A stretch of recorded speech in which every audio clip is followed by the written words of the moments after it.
Hello friends, this is Dr. Neeta. I welcome you all to the first day of our NLP course certification program. So today we will start with the basics of NLP. The first question is, what is NLP? So we will see the introduction. One definition states that NLP is the study of the structure of subjective experience. Now, what do you mean by subjective experience?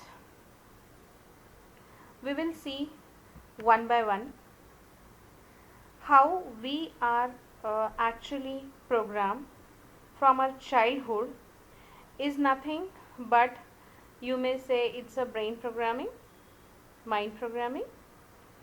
There are several subjects in which we have got different kind of experience, and that is how this brain programming, we may say, it's a one kind of subjective experience which we are going to learn with the study of NLP.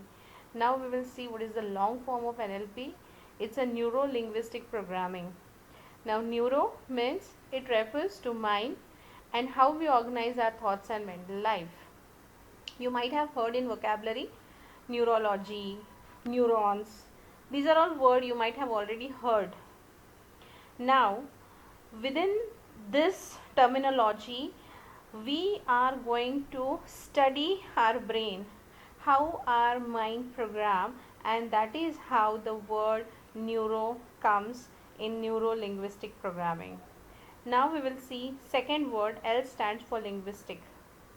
Linguistic is all about language, how we use it and how it affects us.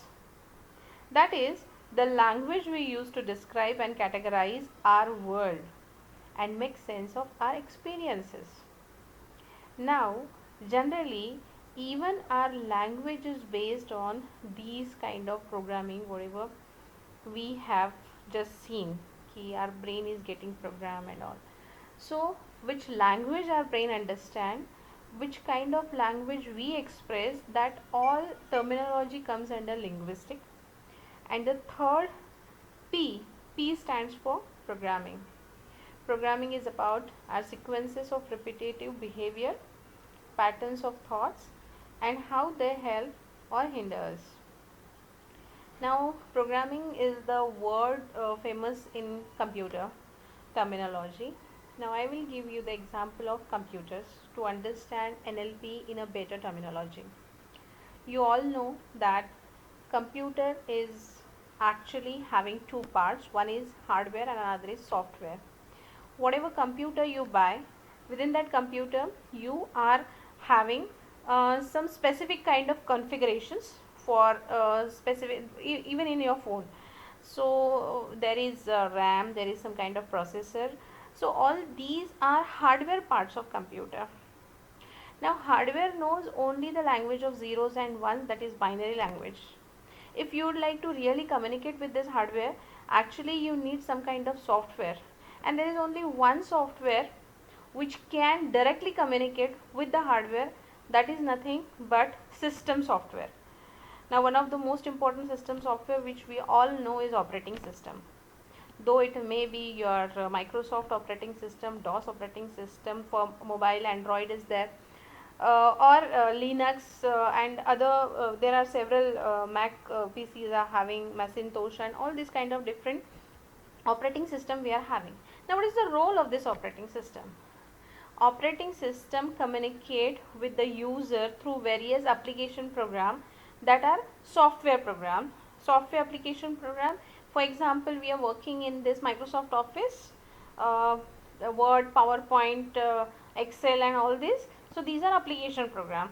These application program sends information to the system software. System software convert that information into the binary language and then send it to the hardware. Hardware process it in the binary language, send the data in the binary language. Then it's the job of operating system to convert that binary language into user readable language and again send that information to the user. Now this is what is technological thing happen inside the computer, and these are the basic two parts and how they are communicating. I think this must be very clear to all of you. Now, other than computer, whatever other devices are there, it may be mechanical devices, it may be electronic devices, or it is electrical devices.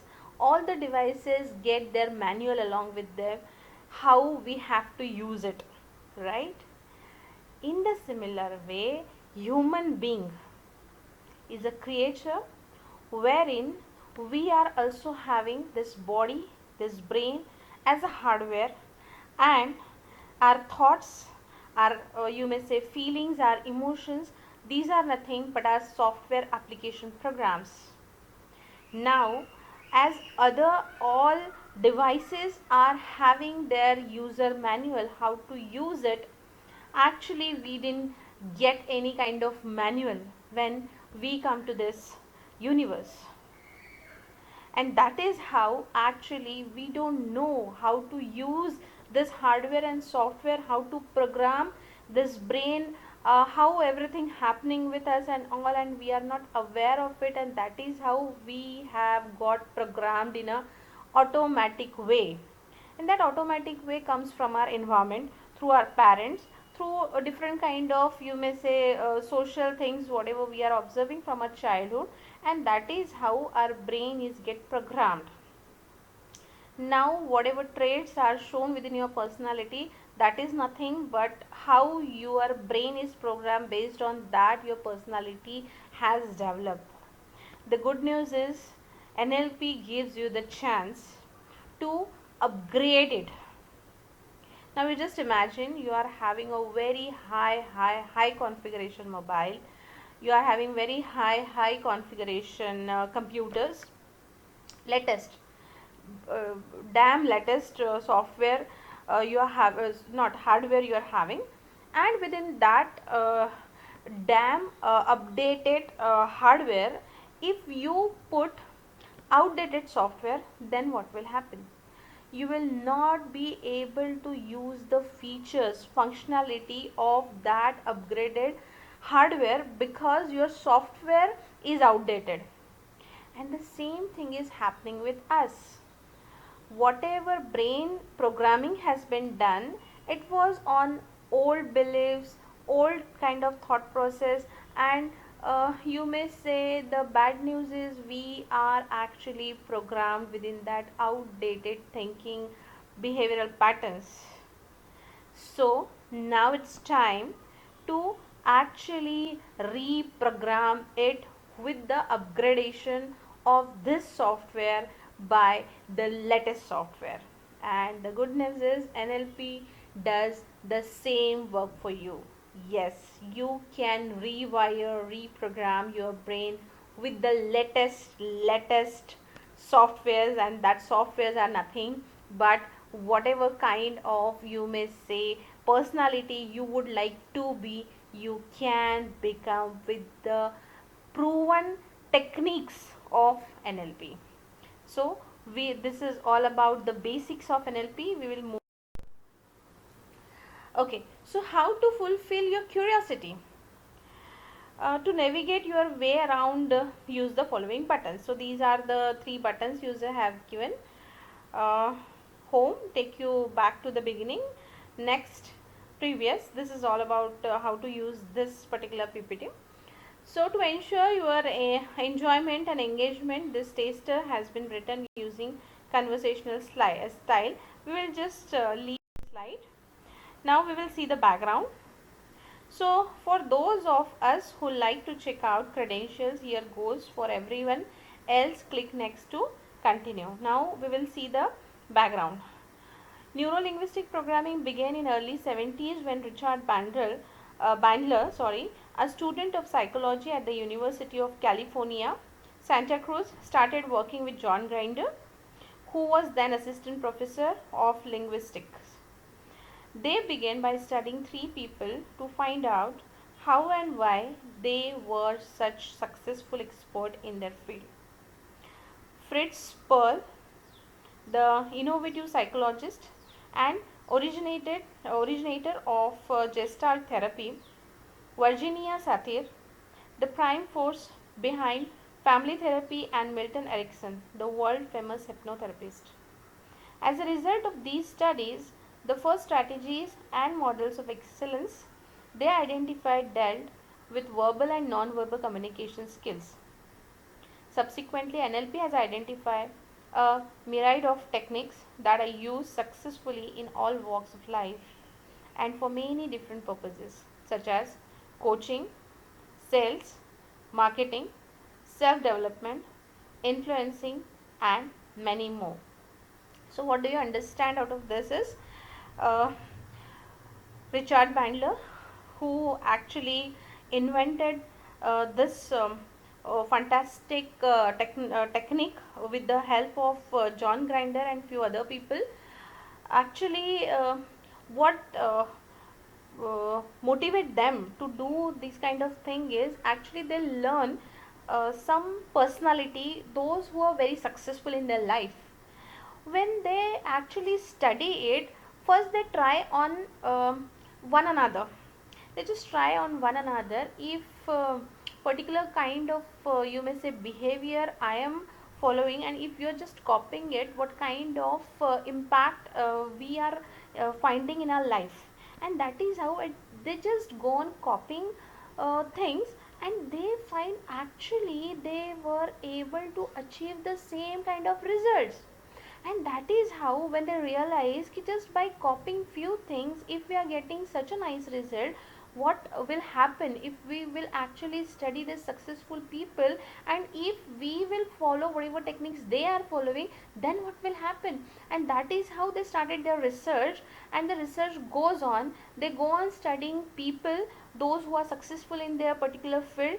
They just try to understand what kind of you may say techniques they are following in their life, what kind of lifestyle they are having, what kind of thought process they are having. By interviewing them, they understand their lifestyle, and they just go on copying things, and that is how they are able to generate similar kind of effect. And one after another, these kind of techniques go on inventing, and they actually come up with many different techniques wherein we can get proven result out of it. And that is how you may say NLP developed. So this is about the background of NLP. Now we will see NLP and you. The starting point of NLP is curiosity and fascination about people, including yourself. So, looking NLP from different angle is an attitude, a frame of mind, a way of being. Now, NLP gives rise to a question such as curiosity. Now, continue with NLP and you. There are a few questions. How do we do what we do? How do successful people do it? What is the difference that makes the difference? What do I want? What do we get happy? How do we get angry? How do you do that? How do we learn? How do we think? What works? Now, these were the questions. Now we will come to the next point, that is NLP and beliefs. So, what we believe deeply affect what we think, how we act and react. Many an argument can be on whether a belief is right or wrong. However, NLP sees beliefs in terms of helpful and not helpful. As a result of your beliefs, what you do, how do you act, how do you translate what you see, how do you translate what you hear. As we can't possibly know everything about everything, really, many of our beliefs are our best guess at the time. Get curious. What are your beliefs and how do they serve you? Now coming to the beliefs. How belief form, or how, what do you mean by belief? So belief मतलब हमारी मान्यताएं कैसे बनती हैं? बचपन में कोई हमें कह देता है अरे तुम्हारा तो मैथ्स अच्छा नहीं है, अरे ये लड़का तो बहुत शाय है, ये लड़की तो बिल्कुल कुछ नहीं कर पाती, बहुत डरपोक है.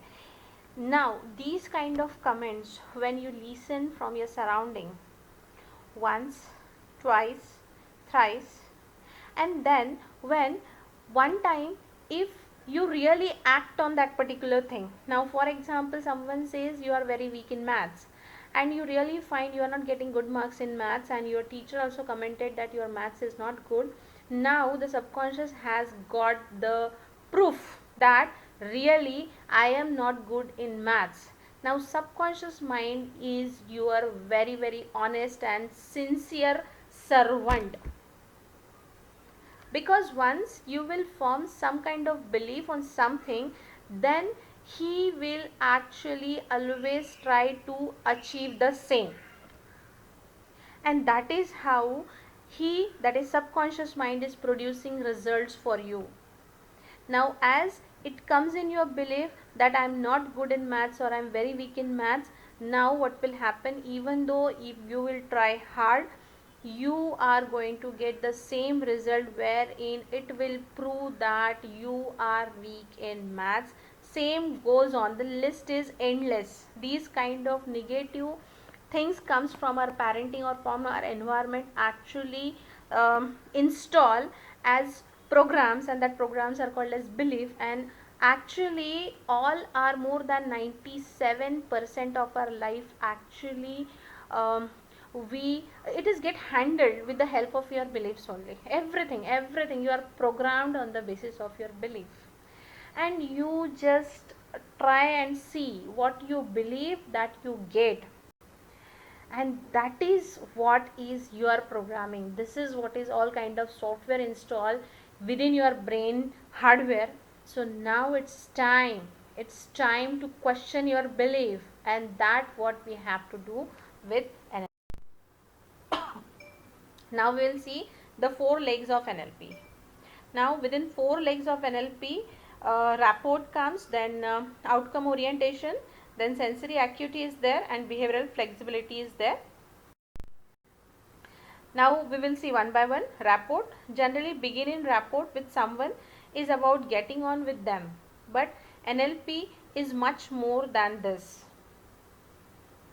Rapport is the first step to good communication, is meeting others in their model of world, is matching the way you communicate to the way the other person takes in information, increases the likelihood that the message you send will be the one they receive, promotes trust and comfort between people. So that is the first leg of NLP, that rapport. Now outcome orientation, the second leg is to know what you want. Without knowing what you want, you cannot define success, celebrate when you achieve, or map your journey toward your goal. We need to ask yourself the following question: what do I want? What do I want? So that particular outcome you actually try to find out, then that outcome orientation will be very clear in your mind, and then only you may able to work on it. So the most important leg of NLP is outcome orientation. Sensory acuity, the third leg is to notice what is happening to you and to others around you. Become more curious and aware of the effects and impact of what you do. Only then will you truly know if you are on course to achieve your goal. You can then use this feedback to adjust what you are doing. You need to ask yourself following question: how will I know when I have got it? What will I be seeing when I have got it? What will I be hearing when I have got it? What will I be feeling when I got it? And what will you see me doing when I have got it? What will you hear me saying when I have got it? Now for example, if you are just thinking that you have reached all your goals. Now exactly first thing, so why you want to go there, reach there? Now okay, you have reached there, but after reaching there, what kind of thought process you will have, what kind of feelings you will have, what kind of information you will be receiving from all your five senses? that also matters. You need to actually tell yourself whatever information you were receiving at that moment of time, whenever you are assuming yourself achieve all the goals what you are actually putting for yourself, aiming for yourself, right? So that is what is called as sensory and the fourth leg of NLP is behavioral flexibility. If you are doing isn't working, do something different. Obviously, if you are doing something and you are continue doing the same thing, the results will be same. You can't expect different result by doing the same thing again and again. So if you always do what you have always done, you will always get what you have always got. Remember, you always have choice of what action you take and how you act and react to situations. It is useful to look at the world from different perspective and point of view. The more behavioral flexibility you have, the more choices you will discover. Keep changing what you do until you get what you want. So this is all about fourth leg of your next step. If you want to unlock your potential, you need to get curious about what is inside.